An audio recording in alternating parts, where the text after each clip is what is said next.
Hi everyone, we've got another Upcrate box to unbox. Let's go.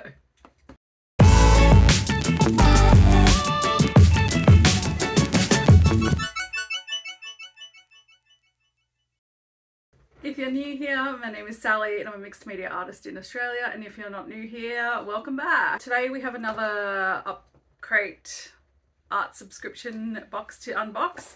This is an art subscription box from Germany and I've been subscribed, I think, probably for about 2 years now. I've always been very happy with the Upcrate box. Spoiler, I'm filming this after I've unboxed it. And this is my most hated art supply. But I don't hate what I made. I think this is the first time I've ever been happy with this supply. So let's get into it. Okay.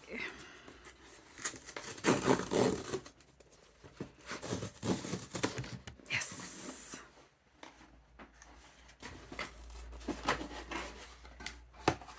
The key to artistic heaven. Oh, this is a chunky package, so let's see what's inside. Ooh, oh, oil pastels, cool. I will say I prefer oil pastels to chalk pastels. There's something about the texture of chalk pastels that I can't stand. So what do we got? 12 colours. Van Gogh. Okay. And then we have a little package of Conte crayons in yellow, red, blue and green. These I'm interested in. I like crayons. Let's have a look. It's such a little package. Oh, cute. So it's not like crayon, which I like what I thought of as crayons. Okay, we've got a wooden stick. This will be good for when we've laid down our oil pastels, if you can etch details into the pastels using that. And then we have a permanent marker in black. Little nib there. I don't know how we're going to use that with pastels, but we'll see. Okay, interesting supplies. And our surface is oil paper, 230 GSM, 8 sheets.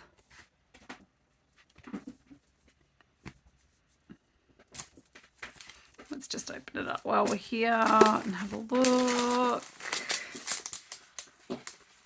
Ugh, come on. Evie, what are you doing back there? There we go. Okay, so it's got a little bit of a texture, you probably won't be able to see it on camera, but it's kind of like a crosshatch kind of texture, like wallpaper. It looks like wallpaper. Interesting. All right. We have a print, The Wildest Peaches. Live Art Club. And again, like I do with all my Upcrate unboxing videos, I will jump online while I'm swatching and give you the information that's in the digital magazine via the QR code. Can you hear Evie running around back there? She's crazy. And some little stickers. Oh, these are quite cute. All right, let's swatch. All right, like I mentioned, these are not my favorite supplies, but I like to give everything a second, third, fourth chance. So I'm gonna stay optimistic and not let the pastels beat me. So this pen is a black permanent marker. It's an alcohol-based marker, 1mm tip, and it's light fast, which is really good. That'll be really handy in the collection. Now these are, they say that they're crayons, but to me it's like almost like a chalk. These are a set of 4, and when you lay down a light wash, you can see the texture of the paper there. They are made of pigments, clay, and binder, and they're quite hard. So they're harder than pastels and harder than charcoal, so they're less dusty. They are still quite messy. If you blend with your fingers, especially, you're going to get pigment on you. You can also, because they're quite hard, you can sharpen these with a sanding block. So you can get really good detail from them if you want. So they're quite versatile. And then we have our oil pastels. So these are a set of 12 from the brand Van Gogh. And they're made with pure pigments, mineral oils, and wax binders, smooth and soft. Oil pastels, they are fun to use, I will say. The thing I like about them is that you can't get precision. So it changes your art style completely. If you're used to doing lots of detail, you're sort of forced to loosen up, and that's quite freeing and can be quite fun to just sort of, I like the texture of them. Then they really lay down beautifully on each other as well. The oil pastels, there's a lot of the colours in the range are light fast as well. So a lot of light fastness in this box, which is really good if you're selling originals and you're making art with these kind of supplies. And when I'm testing and swatching, I like to layer everything together just to see how everything interacts, because we'll be making artwork just with the supplies from this box like we do every time. And so I like to test out how they interact together, and while I'm doing this I usually get ideas about what I'm going to make, because you really don't know until you can see how they perform with each other and how they're going to interact. That's always going to inform what your finished piece is going to be. So I found that the sort of chalk crayons layered quite well over the pastels, but it does remove the pigment, and then you can see when you scratch back that pastel how you can get those cool little detailed lines. So it's an interesting box. They're interesting supplies that I probably wouldn't have thought to use together, but they actually worked quite well layered up. And when you put down the chalk crayon and blend that out, it was really easy to layer up the pastel and the marker on top. The marker, not so great on top of the pastel, but did work well on top of the chalk. Crayon in my mind is like wax crayon, like we had in that scrawler box. But yeah, it's like a chalky crayon, I guess. And I was just blending them together with my fingers and getting all messy.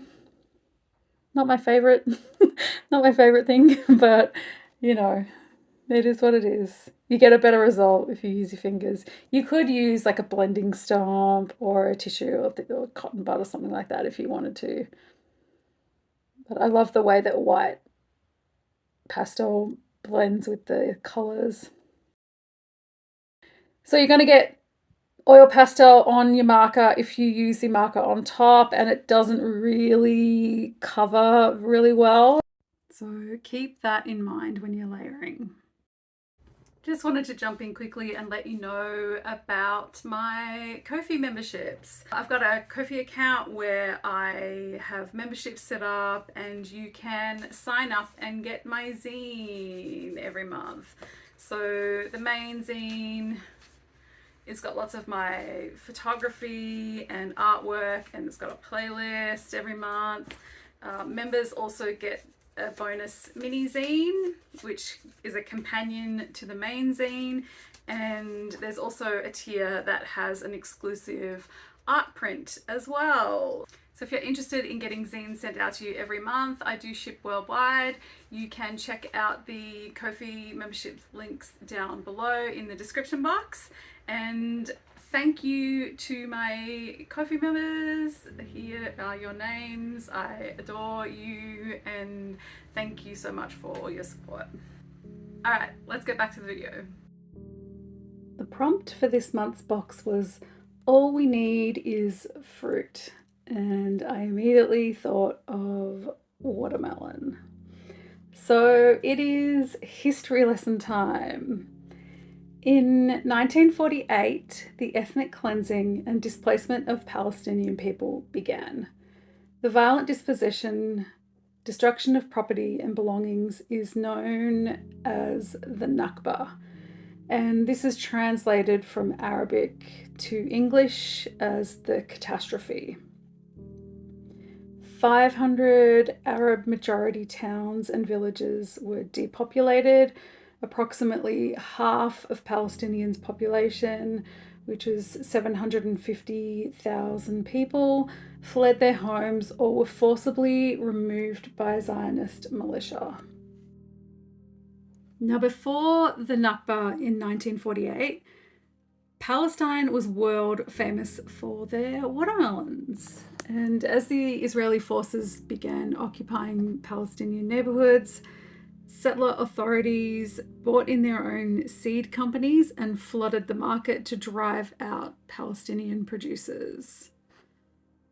Following the Six-Day War in 1967, this didn't start on October 7th. Israel banned the display of the Palestinian flag, including its colors. So the color of the flag is red, green, white, and black. And it was banned to display the flag in the Gaza Strip and the West Bank. And the Israeli army would arrest anyone who displayed it.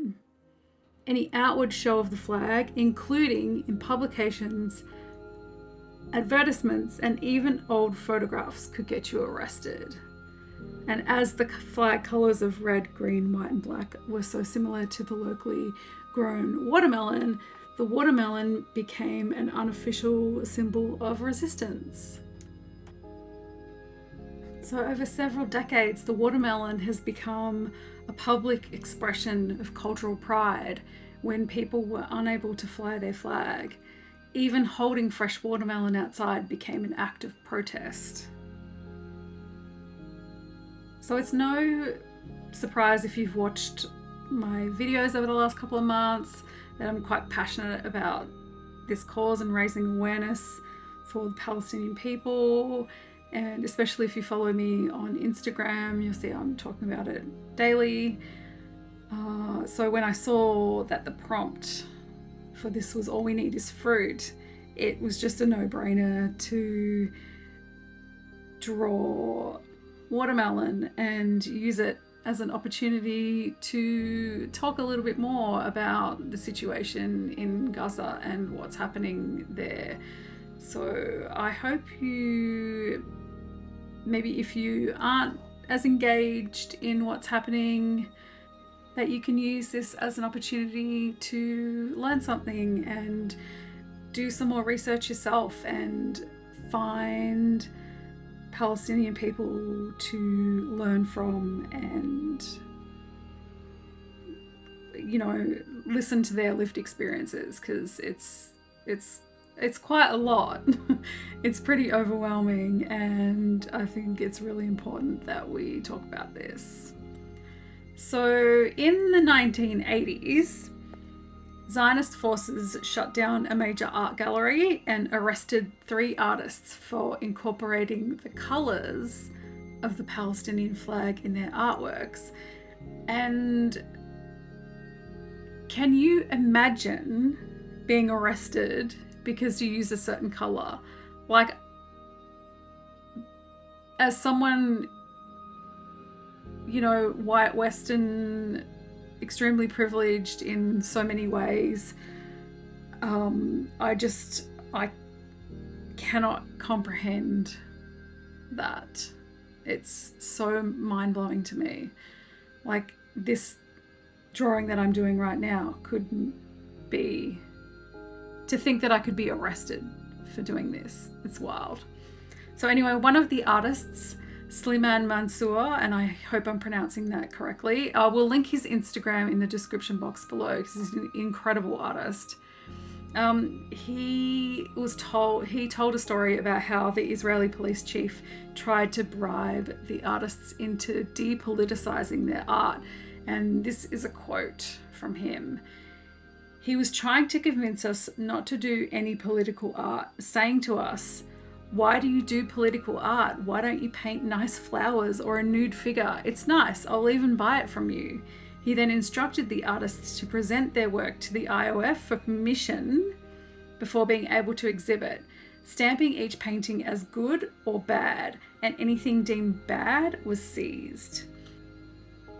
I feel like understanding the history of the region and the importance of art as political and historic commentary is crucial, especially now as we watch the ongoing displacement and genocide of the Palestinian people every day in our phones, on social media. There is a long history of resistance, and it's our responsibility to educate ourselves and use our voices to fight for the liberation of all people. Especially when we see journalists being targeted and our major news corporations not accurately depicting or covering what's happening. All we have is hearing directly from people's lived experiences through platforms like Instagram and TikTok. And I feel like it's really important that we all add our voices and use our platforms to amplify their story so we can hopefully put an end to this and, fighting for everybody's liberation here. It's extremely important. And it's certainly not easy to have these conversations sometimes. It is a very emotional topic for obvious reasons. And I think we need to put our own personal comfort aside and think of the bigger picture, and that liberation for all is something that we all have to participate in. So yeah, I'm happy to have discussions with you all in the comments. I will link also the resources that I used to research this information. I'll link those in the description box down below, and I'll also link some further resources for you to learn a bit more on your own. So let's talk about the artwork. I decided to obviously do watermelon, and it kind of looks a little bit like a pizza. But this was the most enjoyable time I've ever had using oil pastels, and I'm not sure if it's because I was just more passionate about the subject and what I was actually making, but I actually really liked the way this turned out. And I scraped back some of the oil pastel so I could use the marker to paint in the seeds, and I made the seeds little heart shapes. So it looks pretty cute, and I'm pretty happy with how this turned out. So after I had used the marker to draw in all the little heart seeds, I decided that I wanted to add some text around using the marker as well. So I chose a few lines from a poem by a Palestinian poet named Mahmoud Darwish, and again, I hope I have pronounced that correctly. I probably haven't. And the poem is called Pride and Fury. And when I was reading through some of his poems, these few lines really seem to fit perfectly. So it says, "O Homeland, we were born and raised in your wound and ate the fruit of your trees." And it just seemed to fit perfectly with this piece, and I will link the entire poem down below so you can read the full thing. But this was just, yeah, a couple of lines from it which seemed to fit. And as a design element, I don't like it with this drawing, but I really wanted to add the text. So this was the finished piece, my like watermelon slices on like a wooden board with the poem. A couple of lines from the poem around it. So let me know what you think.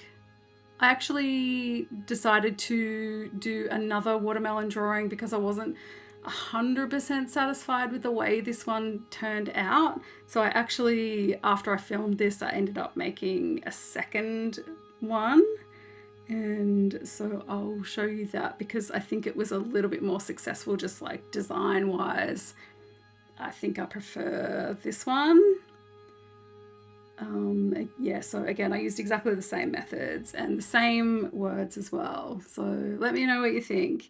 And if you like this video, consider subscribing to my channel. I do lots of art subscription unboxings. And thank you so much for watching. I'll see you next time.